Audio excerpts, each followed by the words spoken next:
The Galactic Summit was unlike any other. Delegates from over 20 different species had gathered at the grand station orbiting the central star of the conclave system. It was an event of immense importance, a place where history was written in the exchange of knowledge, trade, and diplomacy. The species present were some of the most influential in the galaxy, each with their own long-standing histories of conquest, peace, and technological advancement. But humanity was still considered an upstart among the established powers, small, young, and easily ignored. At the forefront of this summit stood the representatives of the human delegation, led by Ambassador Samuel Reed. Though Reed had risen to prominence within human politics, his people were still regarded as primitive by most other species, seemingly too fresh from their cradle to play a significant role in the greater galactic theater. For many of the more seasoned representatives, humans were still a curiosity. They had made tremendous strides in technology and diplomacy in the last century, but they were yet to prove themselves on the galactic stage. They spoke with cautious optimism, hoping that this summit would solidify humanity's place among the stars. The atmosphere was tense, as many of the species present had competing interests. The Elverans, with their ancient and sophisticated technology, were always a major influence. The Euraxians, a race of fierce, battle-hardened warriors, made no secret of their disdain for the peaceful negotiations taking place. They were at the summit not out of desire for peace, but as part of an uneasy truce that had held for decades. Their eyes gleamed with a brutal, calculating intelligence, and they made no effort to hide their contempt for the other species in attendance, particularly humanity. Ambassador Reed had hoped to use the summit to push for a galactic trade agreement that would benefit humanity's economy, allowing them access to new technologies and resources to continue their rapid development.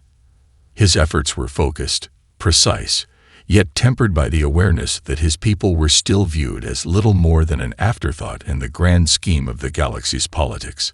But Reed, a man of tenacity and resolve, wasn't about to back down from his mission.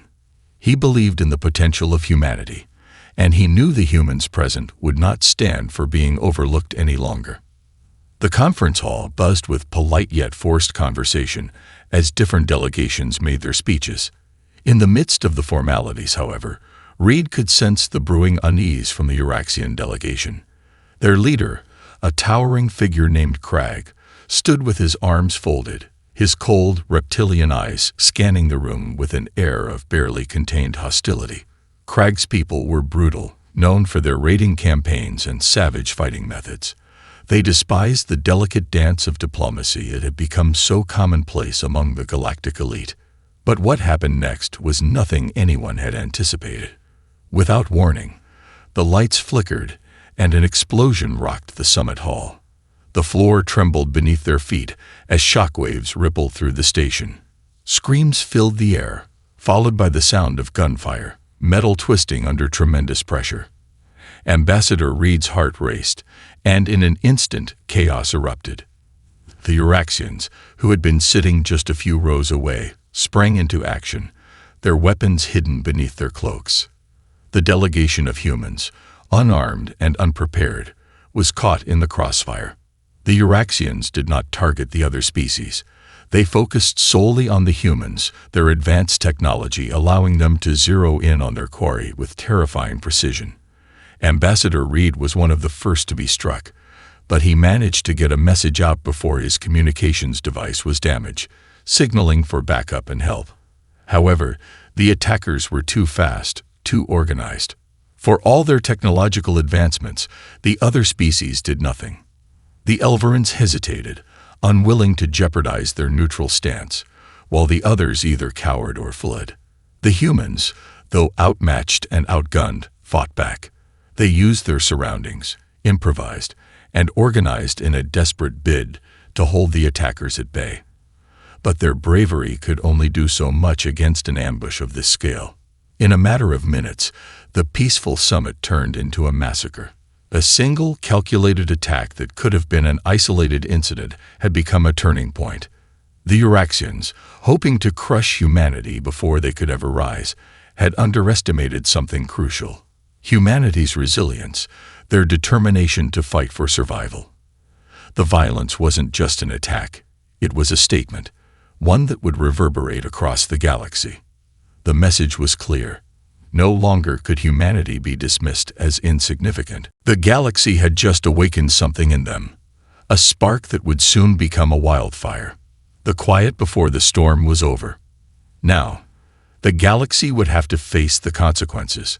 The chaos within the summit hall was indescribable. The sudden explosion had sent debris scattering in every direction, and the dimmed emergency lights cast eerie shadows over the panicked crowd. As the air grew thick with dust and smoke, the sounds of blaster fire and screams filled the once elegant conference space. The Euraxian warriors, swift and merciless, cut down any human they encountered. Their weapons, sharp and efficient, seemed to slice through the air like a death sentence. Ambassador Reed, barely conscious from the blast, watched as his fellow humans fought valiantly against overwhelming odds. The human delegation, caught off guard and outnumbered, had no real means of defense. They were unarmed, relying on nothing more than their wits and determination to protect each other. The Euraxians, on the other hand, were a well-trained military force, each warrior armed with advanced weapons that made quick work of their victims. Yet, in those moments of utter destruction, something extraordinary happened. Amid the panic, a few humans, fueled by raw adrenaline, managed to turn the tide in their immediate vicinity. One human diplomat, a former soldier named Elena Carter, seized a fallen Euraxian weapon, a plasma rifle, and began laying down suppressive fire, covering the retreat of other humans. In the hallway outside the summit hall, a group of engineers barricaded themselves in, rigging the doorways with crude explosives to slow the Euraxian advance. Despite these desperate efforts, the numbers were against them. The Euraxian warriors tore through the station with ruthless efficiency. They didn't just kill, they savored it. The attack was a statement, an unspoken declaration that humanity had overstepped its bounds by even daring to participate in the Galactic Summit. The Euraxians had made it clear that they considered humans nothing more than pests, undeserving of space on the galactic stage. But the humans were not entirely helpless. Their tenacity, which had long been dismissed as a flaw by the other species, now revealed itself as their greatest strength. They fought like cornered animals, unwilling to give in even when all seemed lost. In their final moments, as the Euraxian forces pushed into the heart of the summit, the human survivors rallied, each one determined to go down fighting. Elena Carter, bloodied but unbowed, fired the last shot she could muster before a Euraxian soldier closed in on her. But before the warrior could strike, another human, an engineer named David Klein, threw himself at the soldier, knocking him off balance and allowing Elena a chance to escape. The massacre lasted only a few hours, but it was enough to send shockwaves through the entire galaxy. By the time the other species managed to intervene, far too late to save the humans, the damage had been done. Over 70 human delegates were dead, including Ambassador Reed, who had fallen just moments before reinforcements arrived. The blood of humanity stained the station's once pristine halls. The Euraxian retreat came only after they had ensured that no human remained alive in the immediate area. Their mission, brutal and unprovoked, had been completed, but what they didn't anticipate was the ripple effect that would follow their ruthless action. The moment the news broke, the galaxy stood still. The attack on the human delegation was broadcast across every system, and shock turned to outrage. The galaxy had witnessed something unprecedented. A species, weak by galactic standards, who had fought back in the face of annihilation. But the most terrifying part was that the humans had not been defeated. Their survival instinct, their capacity for brutality when cornered, was now evident to all. They had been pushed to the brink and had fought back with a fury no one had expected. The aftermath was immediate. The Conclave Council, once indifferent to humanity's presence, now had no choice but to take notice. What had been a routine diplomatic meeting had turned into a galactic spectacle. But the most important question began to emerge in the minds of the galaxy's leaders. What would humanity do next? For the Euraxians, their victory had come at a grave cost. Their warships had not been damaged, but their reputation had been. The brutality of their actions had sparked outrage across the galaxy, even from species who had once looked down on humanity. The consequences of underestimating the humans were starting to sink in. The galaxy had just learned the hard way. Humans are not to be taken lightly. And now, in the wake of this horrific atrocity, one thing was clear to everyone watching.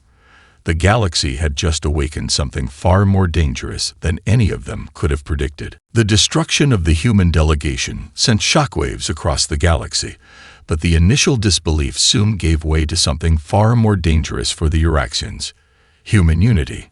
The galaxy, once indifferent to humanity's rise, could now sense a simmering fire that burned deeper than anything they had seen before. The massacres had ignited something far more powerful than a desire for revenge. It was the birth of humanity's collective will, a force driven by survival, justice, and the fierce protection of their own kind. Back on Earth, the news hit like a thunderclap. The images of the summit's devastation spread quickly: grieving families, burning embassies, and the faces of the dead human diplomats, forever frozen in time. Governments and militaries around the globe went silent for a brief moment, then erupted into an all-consuming frenzy. The scale of the loss was incalculable, but the rage it stirred was immeasurable. Humanity, long thought of as a distant player on the galactic stage, suddenly found itself thrust into a position of profound significance, a species driven to the brink of annihilation, now desperate for survival. President Alexandra Barnes, the head of the United Earth Coalition, appeared on every screen across the globe. Her voice was cold and firm as she addressed the people of Earth and the galaxy beyond. "We will not forget this day. We will not stand idly by while our people are slaughtered." Her words were simple but filled with an unyielding resolve. It wasn't just the anger that fueled her speech. It was the fierce belief that humanity would not allow itself to be wiped out without a fight. It was time to awaken the full strength of the human spirit. Within hours of her speech, every major military power on Earth began mobilizing. The human military, though young and untested, rapidly restructured into a unified force, casting aside old divisions.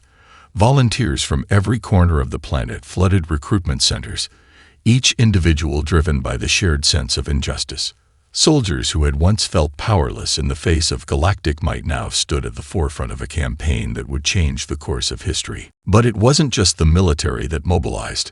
Across the globe, humanity's finest minds, scientists, engineers, and innovators, rallied together. From secret laboratories in the deserts of Africa to underground bunkers in Eastern Europe, teams of human engineers began working around the clock, racing to develop technologies that could stand against the superior Euraxian weapons. The first breakthrough came when a team of engineers from the Coalition's Military Tech Division designed a shield generator that could withstand Euraxian energy weapons. It was far from perfect, but it was enough to give humans a fighting chance.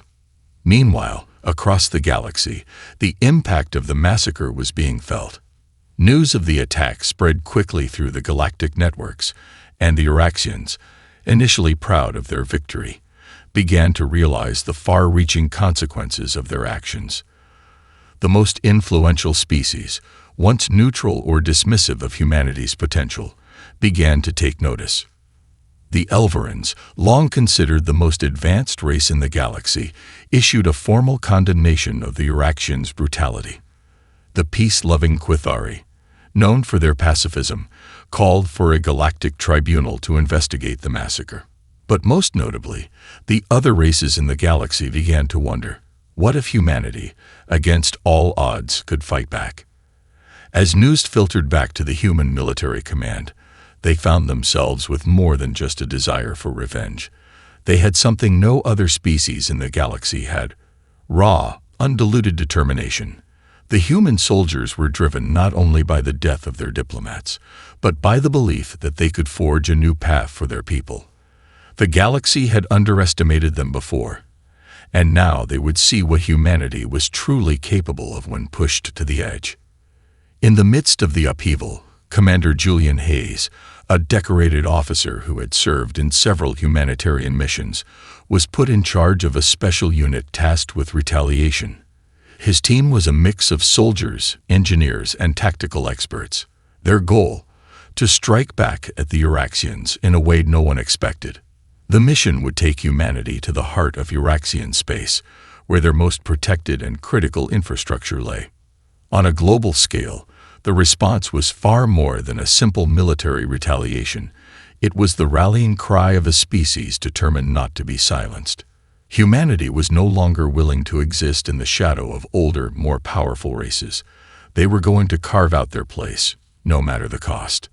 As the weeks passed, the first retaliatory strike took place. It was not a massive fleet assault, but a series of surprise attacks on Euraxian supply lines, their weapon depots, and even their manufacturing plants. The human tactics, though unconventional, were strikingly effective. Using small, agile ships that could slip through the massive Euraxian defenses, they caused significant damage. The attacks were calculated, surgical, and designed to strike fear into the heart of the Euraxians. And they did. In Euraxian war rooms, commanders were left questioning everything they thought they knew about humanity.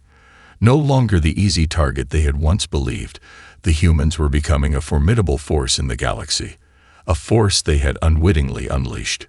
For the first time, the galaxy could feel it. Humanity had awoken, and with it, an unstoppable tide that would reshape the balance of power forever. The first human retaliatory strike was not grandiose or overly ambitious. It was a quiet, calculated move. After weeks of intense planning, the newly formed United Earth Coalition's military forces launched a series of precision attacks against the Euraxian war machine. These strikes would send a message. Humanity was no longer a passive player in the galactic arena. They had tasted blood, and now they were hungry for more. Commander Julian Hayes, leading the mission, understood the stakes. He had watched as the attack on the human delegation unfolded on live broadcasts, his friends and colleagues among the fallen. The loss had been devastating, but Hayes was a soldier, a leader who understood that survival meant not just fighting back, but fighting smart. His plan was simple: hit the Euraxians where it would hurt the most. At their supply lines, their munitions factories, and their fuel depots. This wasn't about engaging in a full-scale war just yet. It was about crippling the Euraxian war effort and making them feel the pain they had caused. Humanity's military might, while still in its infancy compared to the seasoned Euraxians, was more agile than their larger, slower counterparts. The newly developed shield generators provided the first real advantage. Combined with the technological expertise of Earth's finest engineers, they allowed human forces to adapt quickly and fight back with surprising effectiveness. Human ships, small but fast, darted through Euraxian territory like ghosts, making calculated raids on key supply stations. The strikes were timed perfectly, ensuring that by the time Euraxian reinforcements arrived, the humans had already vanished, leaving nothing but chaos in their wake. The first target was a Euraxian munitions plant on the outer edge of Euraxian space. The plant, which produced the energy weapons used in the massacre at the summit, was heavily guarded. But Hayes' strategy was a stroke of brilliance. He knew that if they attacked the plant's outer defense perimeter and created a diversion, they could infiltrate the main facility before Euraxian forces could fully respond. Under the cover of darkness, a small fleet of human ships approached the planet undetected, their shields humming softly against the cold of space. They launched a coordinated assault on the outer defense systems, deploying EMPs that temporarily disabled the Euraxian security grids. The moment the grid failed, human troops stormed the facility. Within minutes, they had disabled the weapon production lines and set explosives to cripple the Euraxian supply chain. As the human forces retreated, their mission accomplished, the Euraxians were left reeling. Their weapons factory, one of their most valuable assets, had been obliterated. Not only did the humans strike a blow to their military production, but they also destroyed a sense of invulnerability the Euraxians had long maintained. The news of the attack spread like wildfire. On Euraxian-controlled planets, civilians and soldiers alike were stunned. The thought that a species so young and underdeveloped could pull off such an intricate raid seemed impossible. But there it was, evidence that humanity had something more than just raw anger. They had intelligence, creativity, and most dangerously, the will to act. In response, the Euraxians scrambled to assess the damage. Their immediate reaction was disbelief. They had spent centuries perfecting their military might, and yet a small group of humans had managed to pierce their defenses with such precision. The Euraxian leadership was forced to confront a hard truth. Humanity was not what they had expected. These weren't just vulnerable, naive creatures. They were quick learners, capable of improvisation. And most importantly, they had the determination to see their objectives through. Back on Earth, the first success was a moment of triumph. The coalition military, though still learning and evolving, had struck a decisive blow. The morale boost was immediate. Soldiers, civilians, and even scientists saw that humanity could challenge the giants of the galaxy. The Euraxians, once seen as the apex predators of the galaxy, were beginning to bleed. But there was no time for celebration. Commander Hayes and his unit knew the Euraxians would retaliate. The taste of victory was fleeting, and they could not afford to be complacent. What they had accomplished was only a small part of what would need to be done to secure humanity's future in the galaxy. As Hayes prepared for the next strike, the human military quickly shifted into overdrive. Recruitment surged, and humanity's research teams worked tirelessly to improve upon the technologies they had developed. Weapons were refined, tactics sharpened, and new alliances were quietly forged. Humanity wasn't just going to fight to survive. They were going to fight to win. Meanwhile, across the galaxy, whispers of humanity's success began to spread. The once dismissive species who had looked down upon the humans with scorn now began to take notice. Some whispered that it was only a matter of time before the humans would join the ranks of the galaxy's most powerful factions. Others feared that humanity's rise would mean the collapse of the old order, their own positions of power now threatened by a species that had shown its capacity to challenge them head-on. For the Euraxians, the situation was rapidly spiraling out of control. The strikes on their supply lines were not the end. They were the beginning. And the worst part, the humans weren't done yet. The aftermath of humanity's first successful strike against the Euraxians rippled across the galaxy like a shockwave. The initial response from the Euraxians was one of fury, their leadership scrambling to contain the damage and prevent further humiliation. But as the dust settled, something far more troubling for them began to emerge. The humans had sparked a movement. What had started as a single act of revenge was quickly becoming a symbol of hope, defiance, and an undeniable challenge to the established order. On Earth, the victory over the Euraxian munitions plant was hailed as a triumph, but it was also a call to action. Humanity's collective sense of unity deepened, and the quiet resolve that had always defined the human spirit now burned with a fierce intensity. President Alexandra Barnes, who had been instrumental in rallying humanity's military response, stood before the United Earth Coalition once again, her voice unwavering. "This victory," she declared, "is only the beginning. We will not stop until justice is served. We are not just fighting for our survival. We are fighting for the future of every human who dares to dream beyond the stars." It was a rallying cry that resonated across the planet. Governments, once hesitant to escalate the conflict, now fully embraced their new role in the galactic struggle. Humanity had tasted its own power, and with it, a sense of invincibility. There was no turning back now. But the true impact of humanity's actions was felt far beyond Earth. Across the galaxy, other species began to reassess their perceptions of humanity.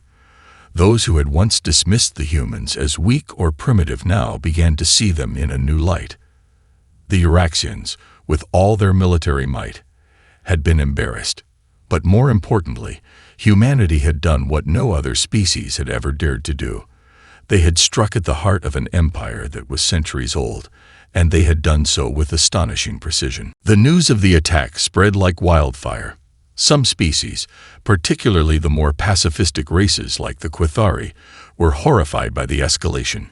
Yet, others began to quietly cheer on the humans. For years, the galaxy had been dominated by a handful of powerful empires and alliances, each with their own interests and motivations.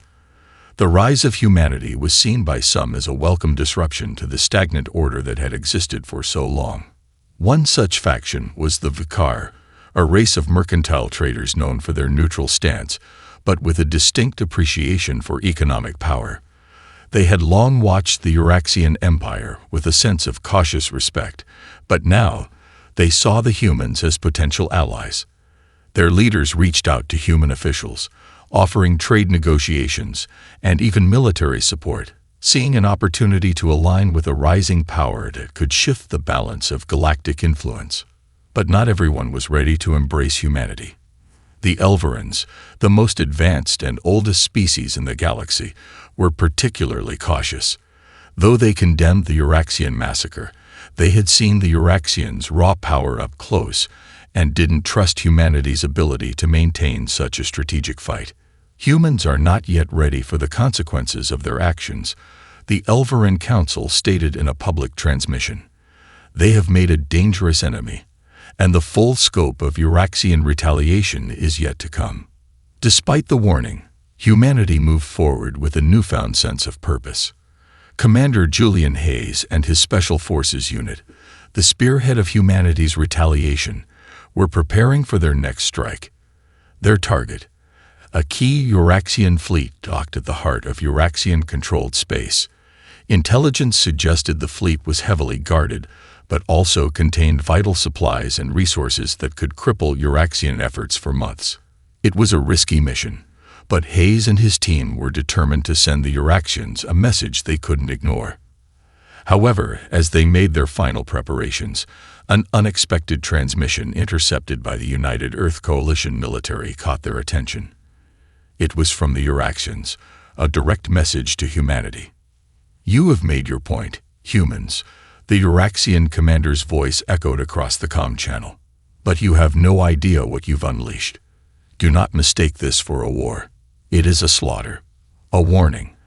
We will hunt you down, one by one, and you will see what true power is. You are nothing but insects beneath our boots." The message was chilling, but it only strengthened humanity's resolve. The Euraxians had underestimated the humans once already, and now they had made a critical mistake. They had shown their hand. Hayes stood before his team, the weight of the message heavy on his mind. "Let them come," he said, his voice steady and filled with the quiet confidence of a leader who understood what was at stake. "We fight not just for survival. We fight to ensure that no one ever looks down on humanity again." The message was clear. Humanity had no intention of backing down. If anything, the Euraxian threat had only fueled their desire to push forward, to prove that they were no longer just a small, insignificant species. They were a force to be reckoned with, and they would stop at nothing to make sure the galaxy knew it. The Euraxian message had been clear. Humanity had struck a nerve. But for the humans, the response was one of defiance, not fear. The more the Euraxians threatened, the more resolute humanity became. They had seen what the Euraxians could do when they held the upper hand. And now, for the first time, the humans had an edge. They had made it clear that they were not just survivors. They were a force that could fight back and, if necessary, strike deep into enemy territory. Commander Julian Hayes and his unit, now known as the Spear of Earth, were preparing for their most dangerous mission yet. Intelligence gathered over the past weeks pointed to a massive Euraxian fleet docked at the center of Euraxian-controlled space. This fleet was critical to their efforts, housing not only weapons, but also key military and logistical leaders, as well as vast quantities of resources. If humanity could cripple this fleet, it would deal a devastating blow to the Euraxian war effort and shift the balance of power. The mission was risky, far more so than any before. The fleet was heavily protected by layers of Euraxian defenses, and the chances of making it through undetected were slim. But humanity was desperate, and with desperation came a certain kind of recklessness. The idea was simple: strike fast, strike hard, and get out before Euraxian reinforcements could respond. Hayes had carefully selected his team, each member a highly trained specialist. There was Elena Carter, the sharpshooter who had taken out more than her fair share of Euraxian soldiers in past skirmishes. There was David Klein, the explosives expert, known for turning enemy fortifications into little more than rubble. And there was Dr. Lydia Shaw, a brilliant scientist who had helped develop many of the advanced technologies now in use by humanity's military. Together, they were a well-oiled machine, and they were about to face the most dangerous mission humanity had ever undertaken. As the fleet of human ships, small and fast, slipped silently into Euraxian space, the team knew they had only one chance to succeed. They would have to infiltrate the Euraxian fleet's core shipyards, disable its primary defenses, and plant a series of carefully orchestrated charges on its most vulnerable structures. Timing would be critical, and any mistake would result in certain death. The first phase of the mission was a success. Using their advanced stealth technology, the humans slipped past the outer patrols and breached the outer defense perimeter undetected. They quickly infiltrated the heart of the Euraxian fleet's base, finding themselves in a sprawling complex of shipyards, where warships were being constructed at an alarming rate. The sight of so many Euraxian ships being prepared for battle only reinforced the gravity of their mission. Failure was not an option. "We've got one shot at this," Hayes said, his voice steady as he surveyed the complex. "We hit their control center first, take out their comms and their power grid. Everything else will fall into place after that." The team split up, moving with precision through the sprawling corridors. Elena Carter and David Klein made their way toward the control room, their path clear but fraught with danger. The Euraxians, though caught off guard, were now on high alert. Security drones patrolled the hallways, and the distant hum of machinery echoed through the vast complex. Every sound felt like a ticking clock. Dr. Shaw worked quickly in the background, rigging the power lines and disabling key systems to slow the Euraxians down once they made their move. Her hands moved with an almost surgical grace, each wire cut and circuit reconfigured with practiced ease. She was the glue holding the mission together. Without her, the entire operation would collapse. The moment of truth arrived. As the team converged on the central control room, their presence was detected. Euraxian soldiers flooded into the area, but it was too late. The team had already disabled the primary comm system and triggered the power grid overload. Lights flickered, alarms blared, and the Euraxian forces scrambled to regain control. David Klein set the final explosives at the heart of the shipyard, his eyes scanning the room with the precision of a man who had done this many times before. 5 minutes, he muttered, checking his timer. "Then we're out. No one gets left behind." Just as they were about to make their escape, the Euraxian forces launched a counterattack. The station's corridors became a maze of blaster fire, smoke, and chaos. The human team fought with the ferocity of cornered animals, determined not to let their hard work go to waste. Elena Carter fired precise shots, picking off enemies with deadly accuracy. David Klein set the final charge and raced to the exit, narrowly avoiding Euraxian soldiers. They had made it to the hangar, where their stealth ships waited. But as they prepared to leave, the countdown clock hit 0. The shipyard exploded in a fiery inferno, tearing apart the Euraxian fleet's most critical infrastructure. For a brief moment, the team felt the heat of the blast, even through the reinforced hull of their ship. "We did it," Hayes breathed as they pulled away from the wreckage. The fleet was crippled, and with it, a major portion of Euraxian military might. As their ships sped into the darkness of space, humanity had made its mark on the galaxy once again. The Euraxians would not be able to ignore this.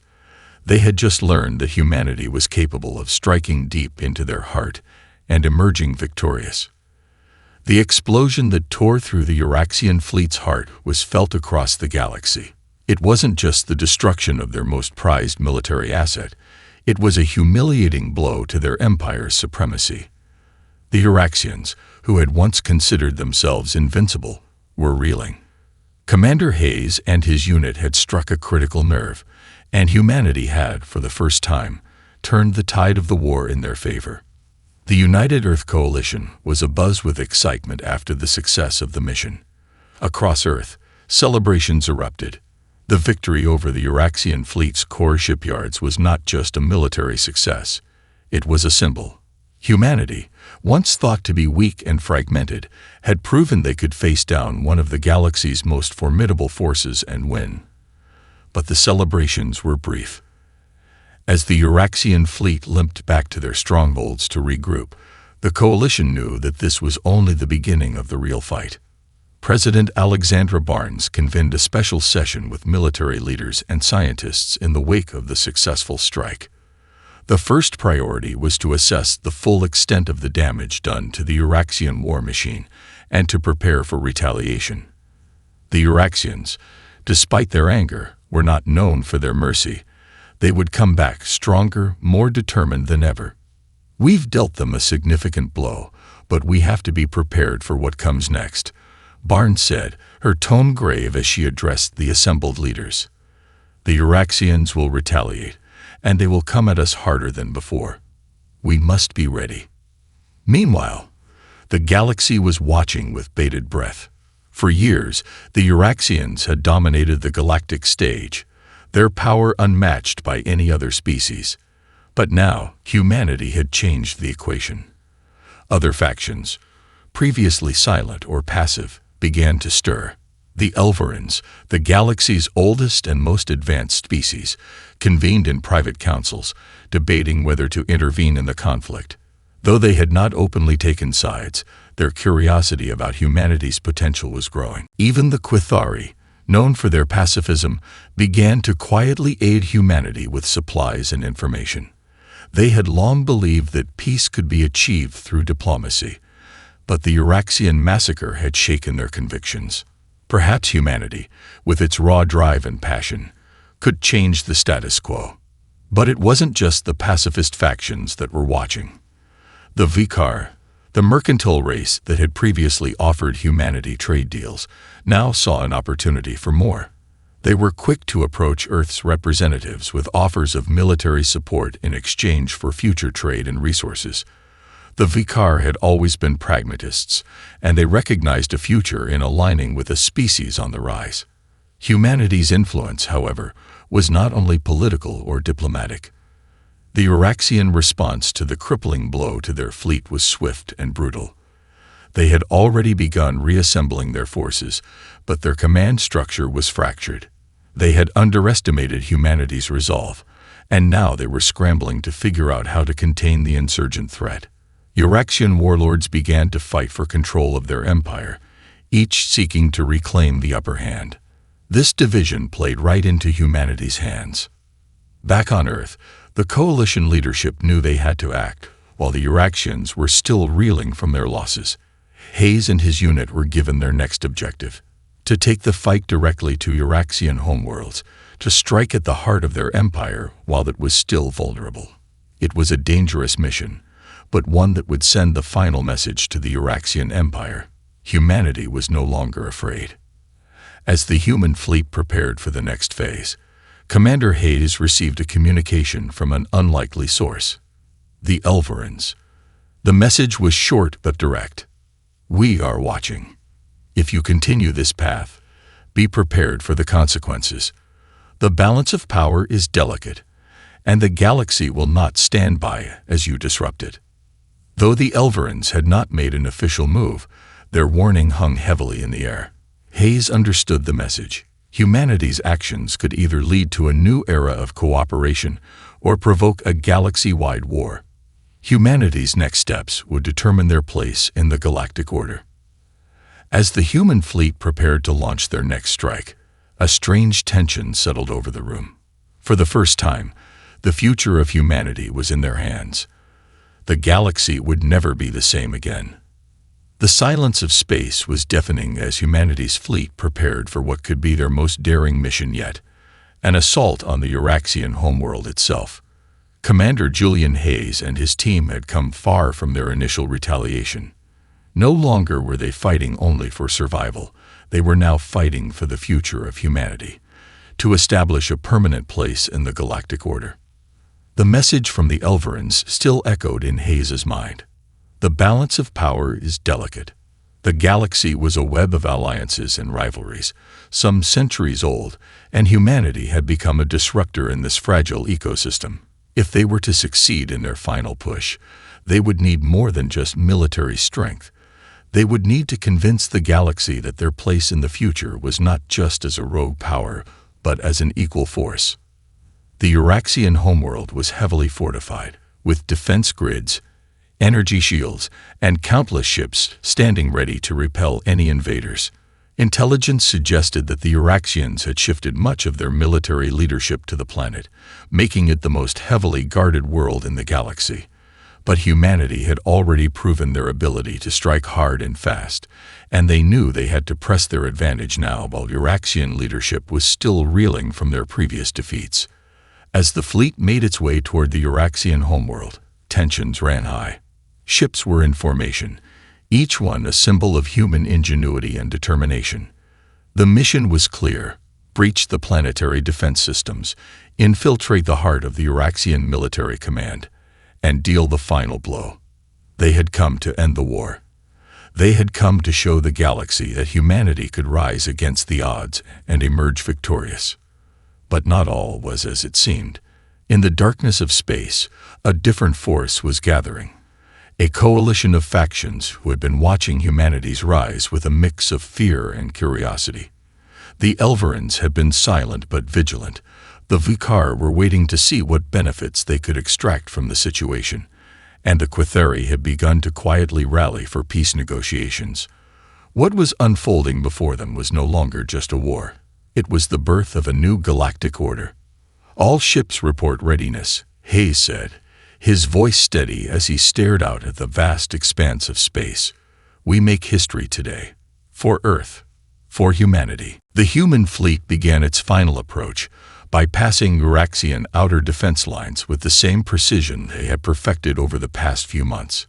Yet as they neared the planet, a sudden shift in the fleet's scanners caught Hayes off guard.